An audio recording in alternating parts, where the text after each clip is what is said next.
Hey, Katie here, and welcome to my channel.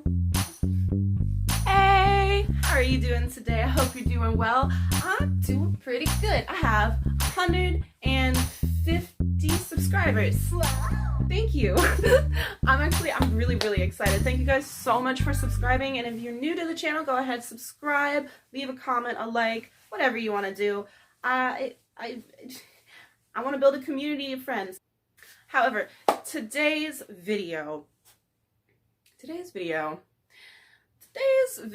a series in which holds a special place in my heart, in which I talk about things no one cares about and that I've done little to no research about. Today's topic is plants. Can plants talk to each other? What? We're gonna find out today, and we will start out with a discussion of the movie The Happening. This is a movie starring Mark Wahlberg and Zooey Deschanel, and I might be spoiling something. So if you haven't seen it and you don't want to, go ahead, scroll through a little bit, and we'll get to the talking of the stuff. However, okay, so this movie, people are just living their lives, right? And then all of a sudden, mass unaliving of selves everywhere. No one knows why. They're violent, they're weird. People are throwing themselves out of fifth-story windows, driving their cars off of bridges. There's a whole thing, and it's happening mainly in cities. No one knows why it's happening in cities. Smaller rural areas with less people, no, not too much going on there, unless there's a big group of people. Now, what turns out to happen is that the plants, the trees, are sending out a deadly toxic pollen. Now, it's been years since I've watched this, so perhaps it's not pollen. We're just going to say it's pollen. They're sending out toxic pollen that's rewiring the human brain to just become not okay. You know, they're trying to get back at the human race for cutting all of them down. And you see, this actually could hold some fact in reality. There's studies that show that, and I believe they were tobacco plants, when the tobacco plants were being attacked and eaten by slugs, they would send out a pollen or a scent or something delicious for a predator bug to come and eat the attacking bug. Now, this is an interesting thing because though the plants aren't necessarily talking to themselves, the bugs, the predator bugs, do have a bit of a Hermes type of sense to them, being in the fact that when the surrounding like species of plants realize those bugs are in the area, those plants too will send out the pollen, the scent, the sap to attract more of the predator bugs, mainly potentially to ward off whatever attacking bug is coming. Is this plants talking to each other, or is this just an adaptation that people have noticed plants taking on for their survival? Well, that is something to think about, isn't it? I would have to say potentially, yeah, maybe. The thing is, it's not necessarily plants talking to each other. It's plants adapting. There's been many articles floating around newspapers, the websites, places, magazines, and it states typically in the title something along the lines of, can your grass feel pain when you cut it?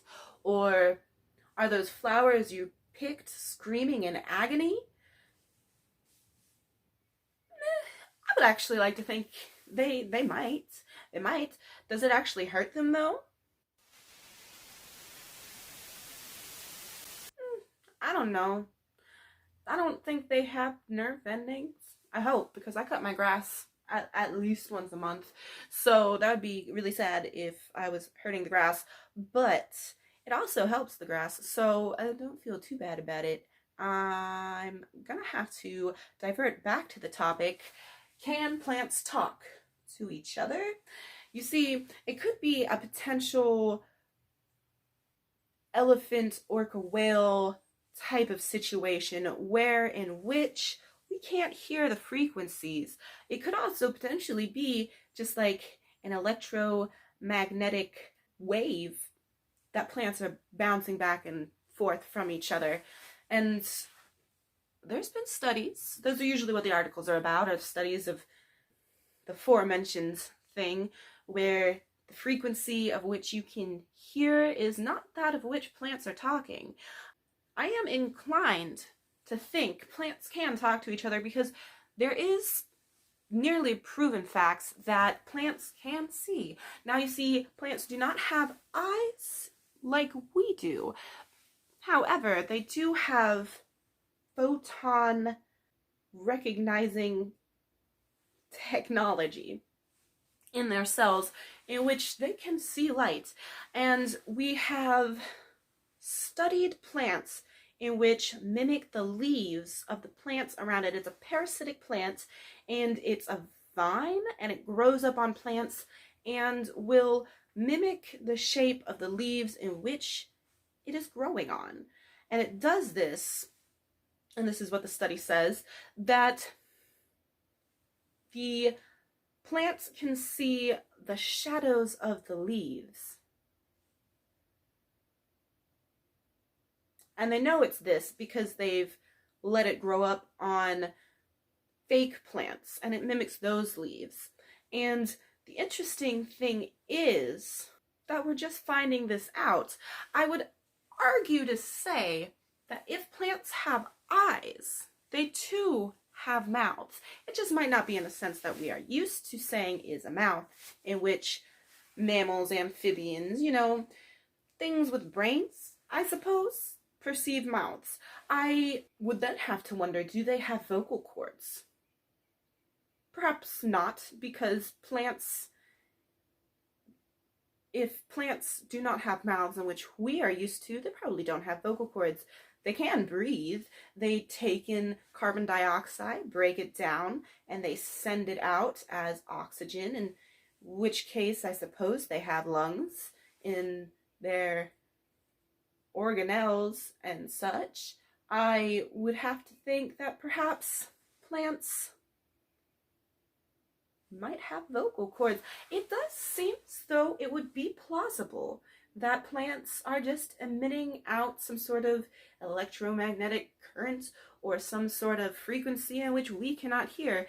And you would think there's studies that this is a proven fact or disproven fact, in which I believe those have been done. I just have not seen the articles. So I'm gonna have to go on a limb here and say plants can indeed talk to each other, though it could just be in the dirt. When you think about the root system of a plant, how does it know where it wants to go if it's not communicating with the other plants around it?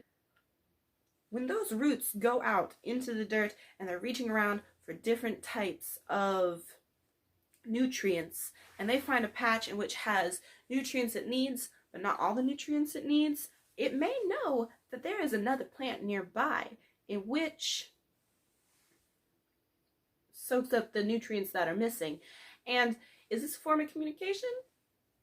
It's a form of knowledge, knowing that something is nearby.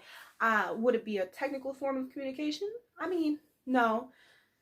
The more I'm thinking about this, the more I'm going to have to say plants, though they might be able to talk in some way or communicate in some way, plants cannot talk to each other. So this has been fun, and I hope that you have a lovely day wherever you're at. I've got to go. Bye.